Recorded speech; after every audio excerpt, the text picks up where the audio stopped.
I think one of my idea of what makes Queen's education is the idea of getting to take part in many different aspects. Now, my family went to Queen's and they always told me about the experiences they had, whether it's the ski team or shows they've been in.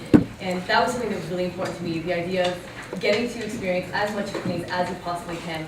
And it's not all about the education you get in the classroom, obviously. That's why we're all here tonight. Obviously, we have a vested interest outside the classroom. So I think it really is about taking part in as many things as you can, because this is the opportunity where we can do it, because we have the least amount of responsibility. We have no kids, we don't have families to worry about. We're essentially in charge of ourselves and making sure that we're able to experience as much as we can. Team RWS. If it's all right with you, Kingsley, we're going to both answer the question, but I'll begin. Well, I believe inherent to the question of Queen's education also does encompass academic issues.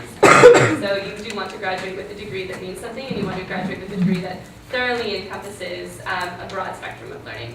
As such, as a Queen's student, and as someone who's actually not a native Canadian and came to Queen's outside of being from Canada, what I really enjoy about Queen's and what I think can really be expanded on and is in the process of improving is to really provide a diverse range of programs that can really, I guess, that really exemplify what it means to be a Canadian and to receive a degree from this university. Furthermore, I believe that a key aspect of Queen's is the fact that there are so many student-run and student-led initiatives. And I'm going to be really proud, once I actually graduate, to graduate from the school and say, I participated in a student-run NGO.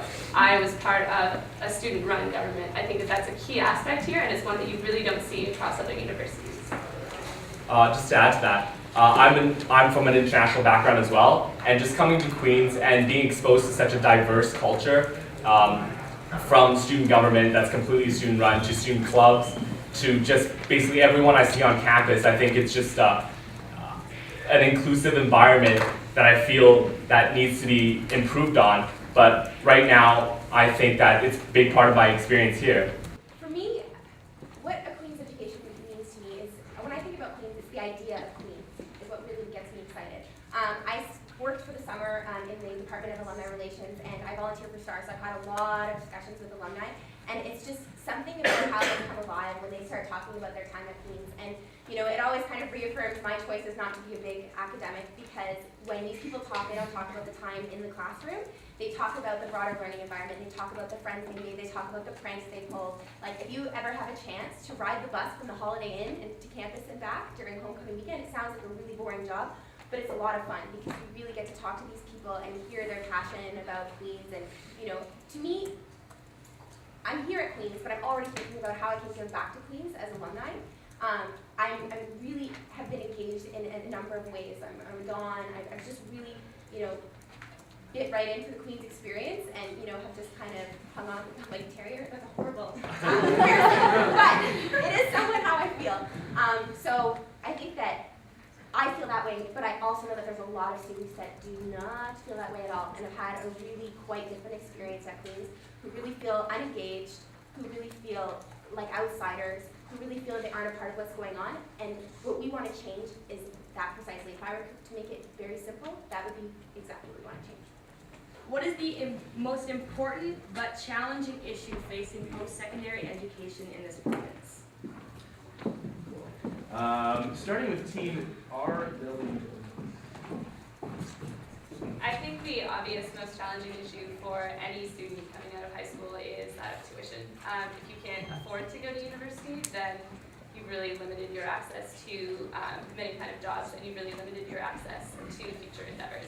As such, I think it's really important to work with USA to really try to establish a comprehensive framework for tuition decreases, and really lobby the government to ensure that accessibility remains a key priority, while at the same time maintaining a quality of education that actually makes your degree worthwhile.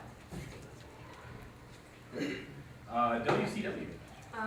Well, definitely tuition is a very important thing in regards to student education and what students are talking about. But I also feel that teaching quality is a very important thing, because we are paying a lot of money for our education, and we want to make sure that we are being taught by individuals who are being able to give us information and enlightening us and improving upon our education so that we can go out there and say, you know what, I have a Queen's degree and I know that it's worth what I paid for it. And that's something that I think is really important and that we need to advocate for and to make sure that the importance of it is being known. And Team ACH. In 60 seconds, I'm going to have to say it's financial aid, or it's paying for your tuition.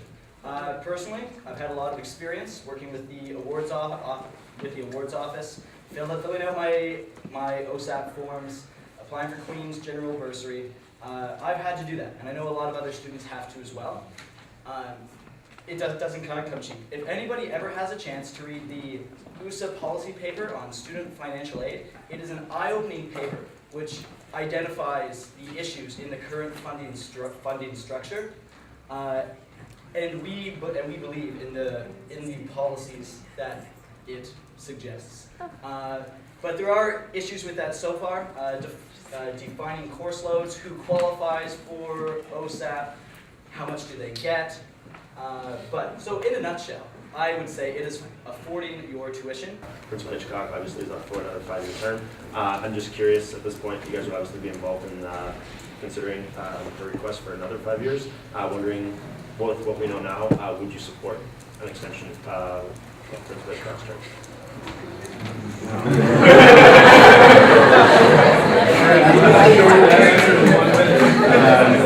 RWS, you have 1 minute.